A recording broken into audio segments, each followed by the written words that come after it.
નસાટી વાદળા કાળા ધોબળા નંબારે જોગે જઈશ વોતો રાતી માથે ઉતર્યા દરાર તાતો ટીગોરા મોરના માથે વાહરી મંડાણી જડી એક ધારા એક રાજા મંડાણા નસાટી વાદળા કાળા ધોબળા નંબારે જોગે જઈશ વોતો રાતી માથે ઉતર્યા દરાર તાતો ટીગોરા મોરના માથે વાહરી મંડાણી જડી એક ધારા એક રાજા મંડાણા પ્રગટેરા નીંદ્રવાળા પડતાળા પાણી પ્રગટેરા નીંદ્રવાળા પડતાળા પાણી વાળા હાથી હુંડ વાળા વાળા મંડાણા હિલોળ તાતો નગાવાળા ટક્યા ગાળા નદી ગાળા ફાડી મેઘા હલ્લા માટે જળા દળા પહેલી આગળ દોડ તાતો હતાવાળા માહે પાળા સરિતા ધોળમાં હાલે પાણી વાળા હળ ધારા એક ધારા માટ તાતો લોઢરા ગુગુવા જાણી ગીતલા ધકોળા લાગા સાગરા મંડપે હાલ્યા ધારા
થોડી બધા અમારે વંદના કરવી છે મારે એકાદ પ્રસંગ પણ અહીંયા એવો છે નાનકડો પણ જ્યારે હમણાં કીર્તિદાનભાઈએ પણ વાત કરી કે ભગવાન છે એ જ હાચો છે દુનિયામાં બાકી બધું ખોટું છે અને હા એટલા માટે એની વાત ભજનમાં બાપુ કીધી હોય કે રામ ભજી લે પ્રાણીયા પછી ભજાશે નહીં એની વાત દુહામાં કહે એની વાત લોકગીતમાં કહે ઈરે જોબનિયાને પાઘડીના છેડામાં રાખો જોબનિયા કાલે જાતા રહે ઈરે જોબનિયાને હાથની હથેળીમાં રાખો જોબનિયા કાલે જાતા રહે હાથની હથેળીમાં રાખો એટલે હાચવી રાખો ને ક્યાંય અડવાદીઓમાં એમ નહીં પણ જે સમય મળ્યો છે એ સમયમાં કંઈક કરી લેવું જોઈએ જેમ હમણાં એક આખો દેશમાં માહોલ ચાલે છે આપ જાણો છો અને એમાં આ ભારત વર્ષની ધરતી છે અને આપણો અભિનંદન નામનો એક યોદ્ધો જ્યારે પાકિસ્તાનમાં ગયો અને પાકિસ્તાનમાંથી પાછો આવ્યો અને વાઘા બોર્ડરેથી જઈ આવતો હતો તઈ બાપુ એને જોયો મેં ટીવીમાં જ્યારે આપણને એમ લાગે દક્ષ પ્રજાપતિના યજ્ઞને ધમરોળી અને શંકરનો વીરભદ્ર નામનો ગણ વયો આવતો એમ વયો આવતો તો તઈ એમ થાય કે આ ભારતની ધરતી છે ભલા માણસ અને એના માટે આપણા વડાપ્રધાનને પણ અભિનંદન આપવા પડે અને અભિનંદન આપવા પડે એટલે આપણને એમ થાય કે અભિનંદનને તો લાખ લાખ વંદન છે પણ એની જન્મ દેવા વાળી જનતાને કરોડ વંદન છે કે આવા દીકરાને જન્મ આપ્યા છે ભારત વર્ષની ધરતીમાં એટલા માટે ઈ જવાની આ જવાની નહીં જીજકી કોઈ કહાની નહીં આ ગોટાળા કરે એની વાત નથી આવી રીતે આવે એના માટેની આ બધી વાતો છે એટલા માટે મારા મહાત્મા ઈશ્વરદાસજી સપાકરામાં એમ કહે છે કે ભગવાન સિવાય બધું દુનિયામાં ખોટું છે આ ઠાકર સિવાય બધું ખોટું છે એટલે કાતો કામ કેલકારી વિનાકારી કામ કાતો કાયા કો બનાવ કાતો આપ વિધ માંડ બાકી હાથો કાવા હાથો એક ઈશ્વરા કો કામ હાલો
સમાજની વાત આવે એટલે આપને મજા આવે છે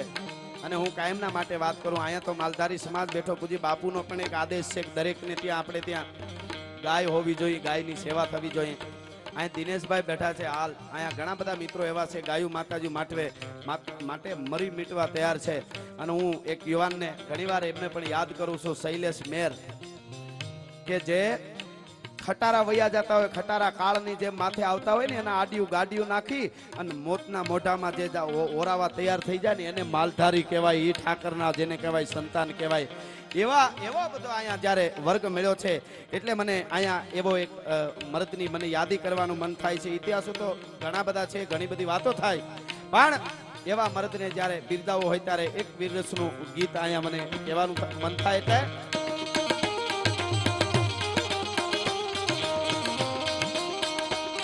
ભલે વેડારી કટારી ના ગયા દાદી કળા કબાળ હંબારી કટારી માયો હવે સંગ્રામ દંગો હેમ ધરી કે તે પથારી થક ભાગા હૈયા હતા પિયા હતા પિયા હતા પિયા હતા પિયા હતા પિયા કાપો કાપો કાપો કાપો કાપો કાપો કાપો કાપો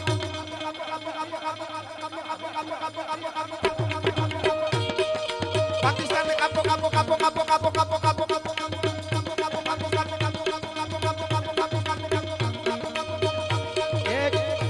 આવો છંદોનો સપાકરાનો દોર હાલે છે. એટલે એક મારે હું આજે ગાડીમાં આવતો હતો ત્યારે વાંચતો આવતો હતો એવી નાનકડી વાત મારે અહીંયા કેવી છે. આટલો બધો સમાજ મળ્યો, અહીંયા ઇતર સમાજ હોય, 18 વર્ણ હોય, આ તો વડવાળાનું સાનિધ્ય છે. પણ ગાંડી ગીર બાપુ ધારીની આગળ સરસિયા અને જીરા ને એવા ગામ છે અને ત્યાં નાનકડા નેહડામાં એવો હા હું લઈશ એમને યાદ કરું, જરૂર કરું, હું યાદ કરીશ. એમના માટે મેં ગીત લખ્યું છે રણછોડ પગી માટે, ઈ મારે ગાવી છે 2-3 કડી. હા, પણ હું આ વાત એટલે મને હમણાં પ્રેમદા બાપુ પણ કહેતા હતા કે એકાદી વાત એવી કરજો, એટલા માટે ગાંડી ગીર અને ગાંડી ગીરમાં 100 જેટલા ઊંટ છે, આંઢિયા અને હાંઢણીઓ, અને 100 જેટલી ભેહું છે, એટલી પાછી ગાયો છે, અને મર્દના ફાડિયા જેવો એક રબારી અને એનું નેહડું અને એનો ડંકા દાતારીના અને મહેમાનગતિના ડંકા છે એ ગુજરાતના સીમાડા પાર કરી ગયા છે. એવા કોઈ ગીરમાં મહેમાન થાય એટલે ગીરમાં આવે ને એટલે હાજા હાલનું મહેમાન થવું પડે, ભલા માણસી રબારીનું મહેમાન થવું પડે, એવું એનું નેહડું, એવી એની મર્દાનગી. અને એમાં ગોહિલવાડનો ધણી, ગોહિલવાડના ધણી છે એ ગાંડી ગીરની જેને કહેવાય યાત્રાએ નીકળેલા. આખી વાત જબરી છે, આ તો હું સંગીતમાં એટલે હું આને લઈ લઉં છું કે વાર્તા કરી તો સમય અહીંયા એટલા બધા કલાકારો છે અને બધાને ન્યાય મળી જાય એટલા માટે.